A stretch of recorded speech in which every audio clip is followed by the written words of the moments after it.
തിരഞ്ഞെടുപ്പ് തോൽവിയുടെ കാരണങ്ങൾ ഏറ്റുപറഞ്ഞ് CPIM സംസ്ഥാന സമിതി അംഗവും മുൻ മന്ത്രിയുമായ P. രാജീവ് LDF അല്ലാതെ മറ്റാര് എന്ന തിരഞ്ഞെടുപ്പ് മുദ്രാവാക്യം മുതൽ പാളിച്ചകൾ വന്നു.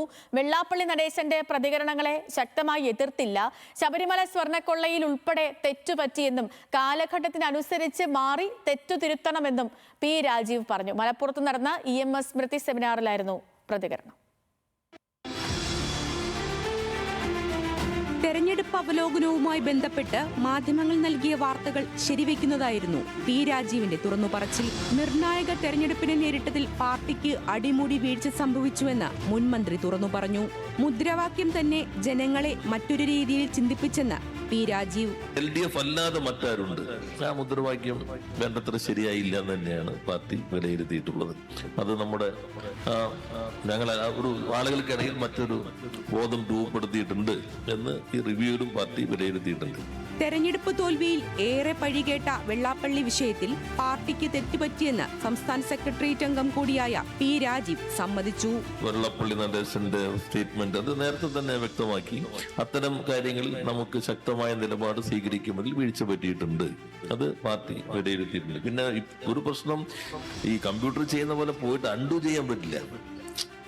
ഇനി വീണ്ടും അങ്ങോട്ട് പോയിട്ട് അത് പറ്റില്ല. ഈ അനുഭവത്തിൽ നിന്ന് ഭാവിയിൽ ഇത്തരം കാര്യങ്ങളിൽ എങ്ങനെയൊക്കെ ഇടപെടണമെന്ന് ഒരു ധാരണ ഉണ്ടാക്കുക. ശബരിമല അയ്യപ്പ സംഗമം അനാവശ്യമായ പരിപാടിയായിരുന്നുവെന്നും പാർട്ടിക്ക് ബാധ്യതയായെന്നും കീഴ്കമ്മിറ്റികളിൽ നിന്നും വിമർശനം ഉയർന്നിരുന്നു.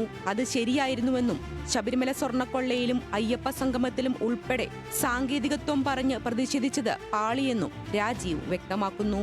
ഇന്നലകളുടെ സമരപ്രചാരണ പ്രവർത്തന മുറകൾ ഉപയോഗിച്ച് ഇന്ന് പ്രവർത്തിക്കാൻ കഴിയില്ലെന്നും കാലത്തിനനുസരിച്ച് മാറിയുള്ള പ്രവർത്തനമാണ് ആവശ്യമെന്നും P. രാജീവ് തുറന്നു പറയുന്നു. ഇന്നലകളുടെ തനിയാവർത്തനങ്ങൾ കൊണ്ട് ഇന്നിന്റെ പ്രശ്നങ്ങൾ അഭിസംബോധന ചെയ്യാൻ പറ്റില്ല. ഇന്നിനെ മനസ്സിലാക്കണം, ഇന്നിന് പറ്റുന്ന രൂപങ്ങൾ ആവിഷ്കരിക്കണം, ഇന്നിന് പറ്റുന്ന പാർട്ടിയായി മാറണം. എങ്കിൽ മാത്രമേ ഈ പ്രതിസന്ധി ഘട്ടത്തെ മറികടക്കാനായിട്ട് നമുക്ക് കഴിയുകയുള്ളൂ. SIR നടപടികൾ തുടങ്ങിയപ്പോൾ കൃത്യമായ പ്രവർത്തനം നടത്താൻ സംഘടനാപരമായി കഴിഞ്ഞില്ല. SFI അടക്കമുള്ള പോഷക സംഘടനകൾക്ക് സ്വതന്ത്രമായി പ്രവർത്തിക്കാൻ അവസരം വേണമെന്നത് അടക്കമുള്ള വിഷയങ്ങളും രാജീവ് ഉന്നയിച്ചു.